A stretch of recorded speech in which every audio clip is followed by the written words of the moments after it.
May 22nd, 1810, a very important day in history for Argentina. Why? Because it was the start of the fight for independence. Like many wars for independence, the people of Argentina wanted to break away from the Spanish crown.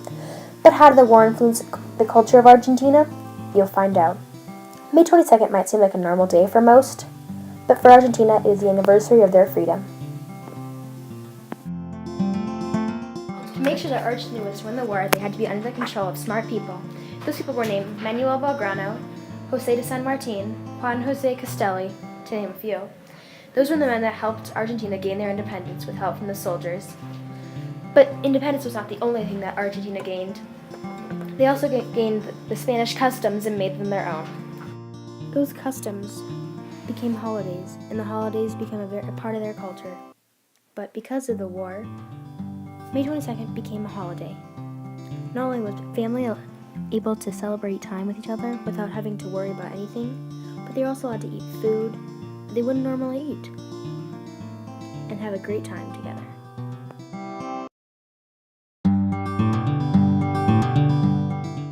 The War of Independence helped Argentina inherit new customs, as well as become an independent country. Not only was their religion from the Spanish, but many of their customs and holidays were actually from the Spanish, but Argentina made them their own. While researching this country, I realized how similar and different Argentina is to the United States, whether it has to do with the holidays that are alike, or just how the governments are structured. Both countries seem like great places to live and be a part of. Argentina is a land of good people and culture, with a story of independence that will make you want to come and celebrate with them. This country is Argentina.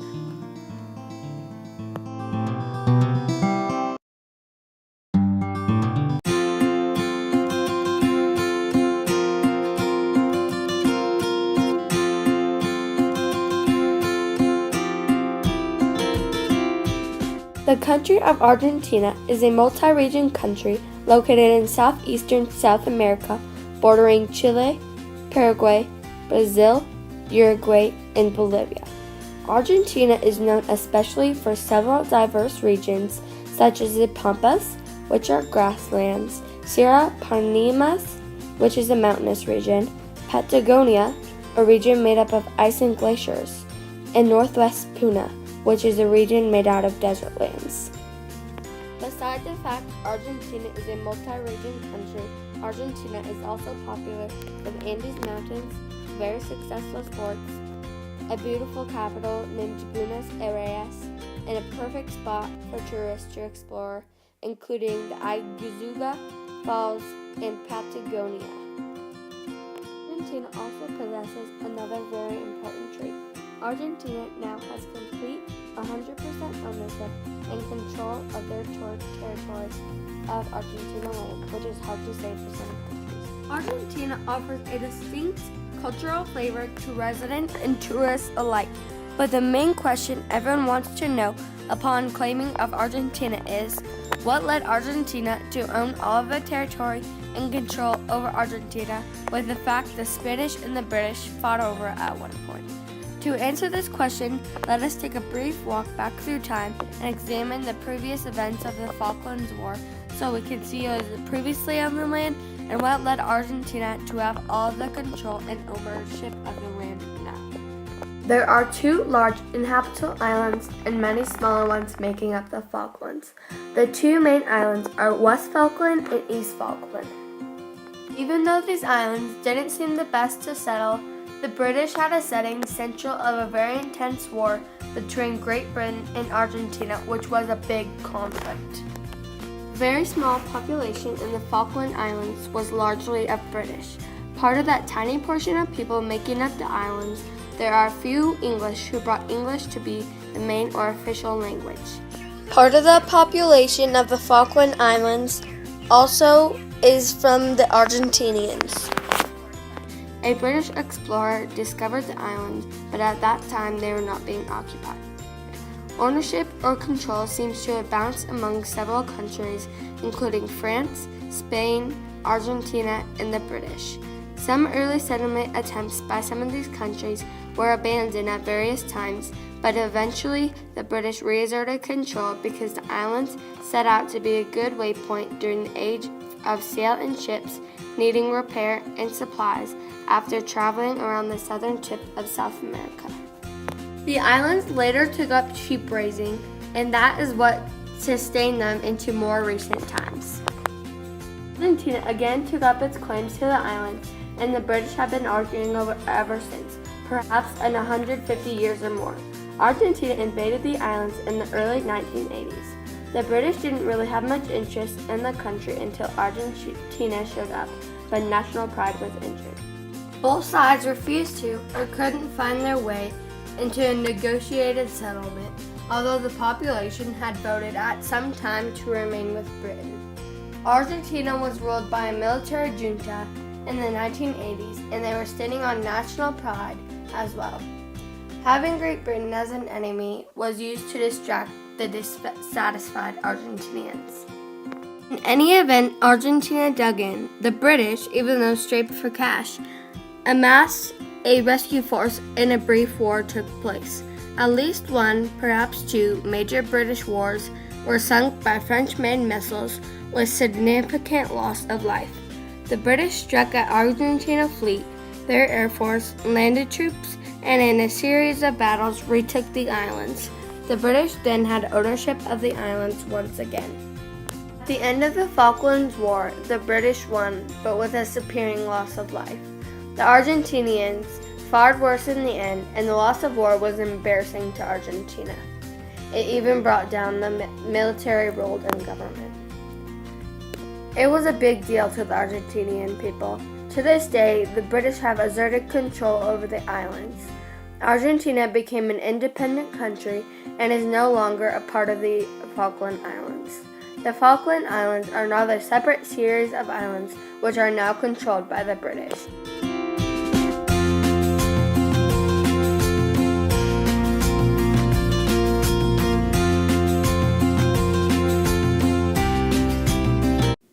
In this short iMovie, I will be explaining Argentina's historical government. Argentina is such a fascinating place. No wonder how many people feel the need to visit its beaches, food, and impressive views. This perfect of a place requires a perfect government for its people and their rights. Argentina is such a fabulous place, and it's obvious they have a great government. In the past, they have had the same government as in the past, a voting-based government/democracy. The first person there was from Spain. The language they currently speak is Spanish. The Spanish explorers found Argentina but left it to come back later with more people to inhabit the beautiful country. The first official president was named Justo José de Urquiza. With the democratic country voting for their president, they have always had leaders in office that most everyone loved. But of course, people weren't always happy with others' choices. They currently have a lady in the office named Cristina Fernández de Kirchner. Everyone who runs or works in office must be Spanish/Argentinian born. In 1516, Juan de Solís became the first European to set foot in Argentina's soil, coming from the sea. The settlement of Buenos Aires in 1536 by Pero de Monza, who came from Paraguay, was destroyed by the Indians. Then in 1580, Buenos Aires was founded from the second indefinite time by Juan de Garay. Picture it. You are at Market Sunday in Buenos Aires. You wonder, how did the Argentine market get all these products they don't grow in Argentina? You then take a journey to the countryside, where you can see the rich soil that grows everything that makes the country the way it is today. But what you don't know is that everything you see there didn't originate in Argentina. The people in Argentina traded for what they need for what they already have. So Argentina trades to get the good balance of everything in trying to survive. In Argentina, they have trading partners, or the people that Argentina mainly trades with, called principal trading partners. The principal trading partners in Argentina include Brazil, China, Chile, USA, Germany, Mexico, and many more.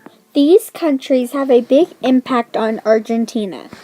The way they trade is a two-way street. So the total country's trade of import is $67 billion and the total country's export is $79.9 billion. 40% of direct investment in Argentina comes from Brazil. This percent comes straight from the United Nations Economic Commissions for Latin America and the Caribbean. The main products that they trade in Brazil are oil, cement, cosmetics, food, and beverages. Foreign trade is just as important as Brazilian trade, even though it's a little further. Foreign trade is a big part, and foreign trade mostly includes China. In 2009, China then became Argentina's second largest trade partner. They mainly export soy and petroleum products, but they import industrial and consumer goods.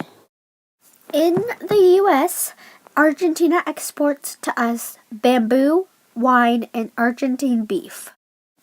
But in the 2000s, trade of Argentine beef was suspended because Argentine cattle were near the border.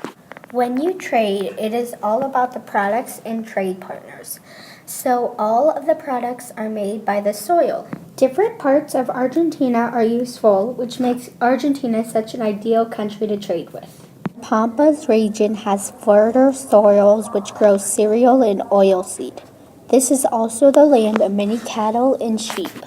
Another region is the valleys and northwest area, which mainly grow sugarcane, vineyards, and orchards.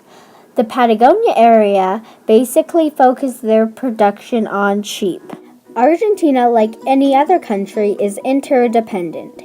The people of Argentina know the best partners to trade with and what to trade for. Argentina thrives by trading with each other to affect the economy.